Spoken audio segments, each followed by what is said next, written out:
Hi folks, it's Dave Roby, Dave's Gold Antiques Alone. I just wanted to come to you this morning and talk to you about where should I sell my gold and silver?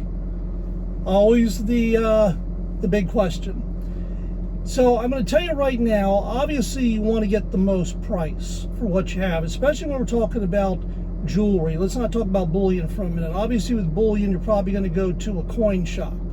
When it comes to jewelry, you do not want to go to your standard jewelry shop.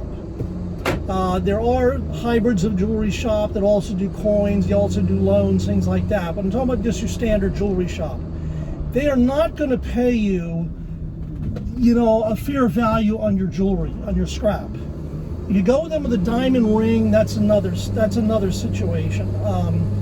They're better equipped to do that, but I'm going to tell you right now, most jewelers are not interested in purchasing diamond rings, and one of the biggest issues is that the fact that diamonds have gone down in value so much over the last year to two because of the advent of lab-grown diamonds.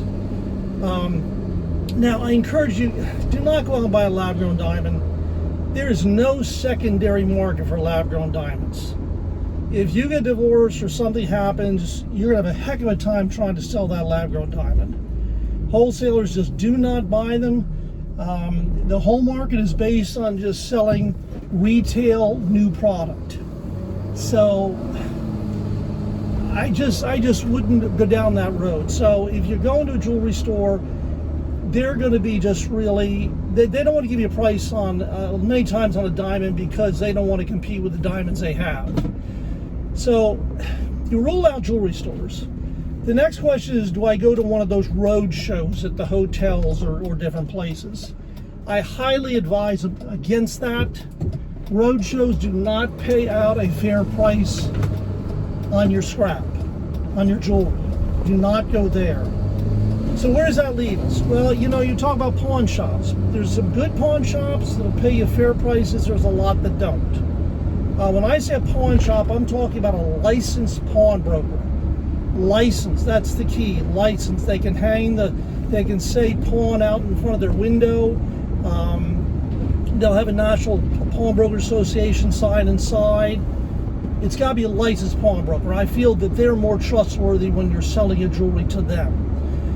But when beyond that, go to a coin dealer. Coin dealers are much more in a better position to buy all your metals, all your precious metals, all your gold, your bullion, your silver, all of it. We're just I do it all. I do jewelry, I do antiques, collectibles, I do precious metals, I do bullion, sneakers, handbags, everything. But I'm unusual, and I pay a very fair price on jewelry, and that's really what you've got to have. You just don't want to find out later that you only got half of what you should have gotten. There's times in my jewelry shop where people come in with $1,000. I'm going to pay them $1,000 for their scrap jewelry, 14 karat, 10 karat, 18 karat, and then I say, did you go anywhere else? And they said, oh yes, the last person offered me $600. There's no reason for that. We all work off a margin, which is based on what, we can sell it to the refiners or the wholesalers at, and it shouldn't be anything exorbitant. It should be a fair price where you're getting money and we're making some money.